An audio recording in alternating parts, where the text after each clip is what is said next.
Please keep in mind that this is a test build for V14 and a lot of things are still work in progress.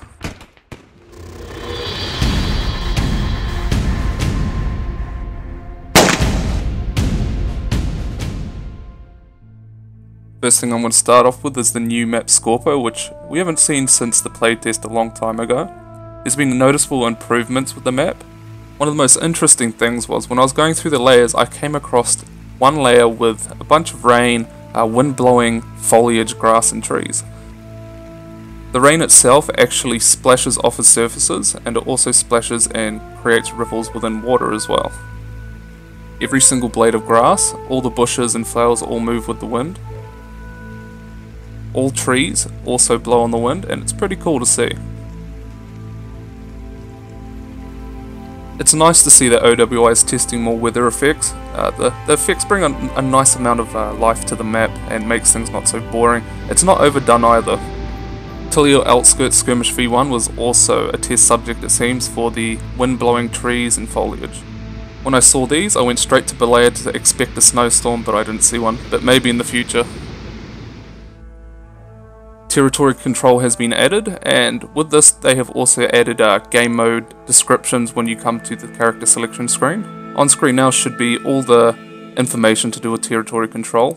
Coming up after this, we're going to have a time lapse of a match of territory control. It's pretty cool to see. This was about 23-24 minutes worth.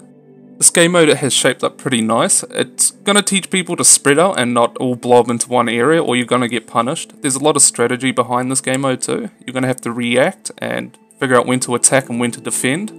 Spawns are really important, but you can't sit on a super fob the whole game. You're just going to get punished completely. Gustaf is in V14 and has been added to the US hat kit. It's nice to see it in game, and it's been a long wait, but it's been worth it. Displayed on screen should be the two options when selecting the US hat kit, and they each have their own trade-offs with what you can get and what you can't get. Zeroing capabilities have been added to the Gustaf, with the tandem round having a max of 500 meters, the heat round up to 700 meters, and the smoke round up to 700 meters. Anders has nailed the sound design too. The thing sounds fucking amazing. The smoke rocket detonates on impact and creates a large plume of smoke comparable to the mortar smoke. The smoke lingers around for about 45 seconds from my testing. M4 models for the US faction have been updated. The Militia still have the same old models. HEC-15s have been added to all US faction primary weapons as a cosmetic.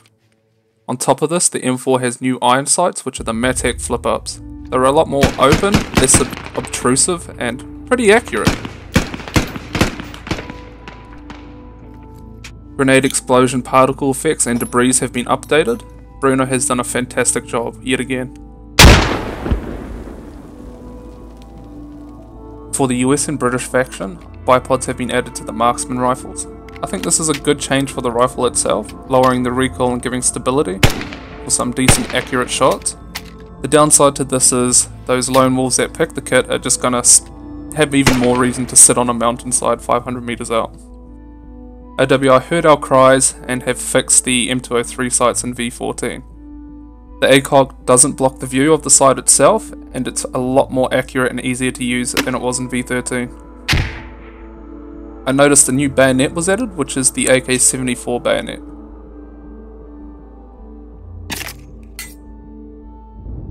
Ah yes, emplacements. We all know that feeling of being on an emplacement, hopping off, then seeing a threat and hopping back on, only for it to be reset to its default orientation. This is no longer a thing in V14. You hop off an emplacement and it remains the position in which you hopped off it.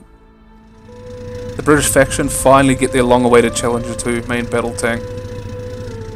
On screen I'll put a bunch of information regarding the Challenger 2's main features, its defensive capabilities and its offensive capabilities.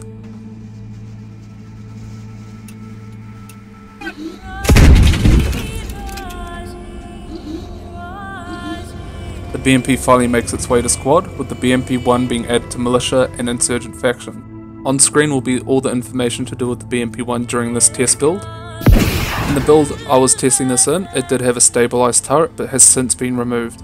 I've seen a lot of people ask why the BMP-1 hasn't been added to the Russian faction, and I think it's mainly due to trying to give a buff to the Insurgents and Militias while we wait for the BMP-2 to be added to the Russians. The T-62 has had a minor improvement and now has a DShk mounted to the top of the turret.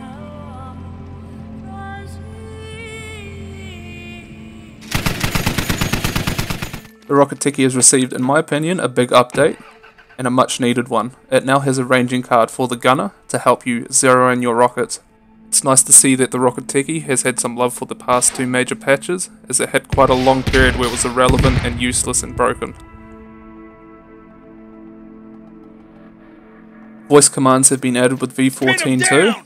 You press T and a wheel turns up with a multitude of options. It has a cooldown to reduce spamming. For squad leaders, you press T and click your right mouse button. Fuck, I'm hit! A call medic function has been added for when you're incapacitated. It's quite a controversial topic, but I see why OWI has added it. There's quite a lot of players that play without a microphone, and this helps them communicate. I'm personally not a fan of it, but if it has to remain in the game, I'd like a volume slider to be added for it. The enemy can currently hear voice commands as well, but from what I gather this is unintended from what I have read on the Discord. It's a work in progress feature that still has to be tweaked and had additional things done to it. In v14 you no longer need 2 others with an SL to put down a fob, you just need 1 other, but a logi also has to be within 30 meters to place a fob. This is going to make logis extremely important, more important than before. If someone random just comes along and takes a logi, drives it in the middle of the map and gets killed, it's going to have a huge effect on the team itself. It's also going to make putting down fobs a risky move, as the enemy will know exactly the location if they're nearby. But I'm willing to test it out before making any final judgment. The Ragdoll system has been revised for v14. It's still a work in progress, but there is a noticeable improvement, especially with bodies on the ground. They don't flop around as much, but there is a few things that still need to be ironed out. Progress bars have been added for building deployables, as well as vehicles, which also show what part is being repaired. Final thing to cover is, at the beginning and at the end of the match there will be a voiceover and animation, as well as music playing. This is pretty much it for now. v14 looks very promising and is quite a big content drop.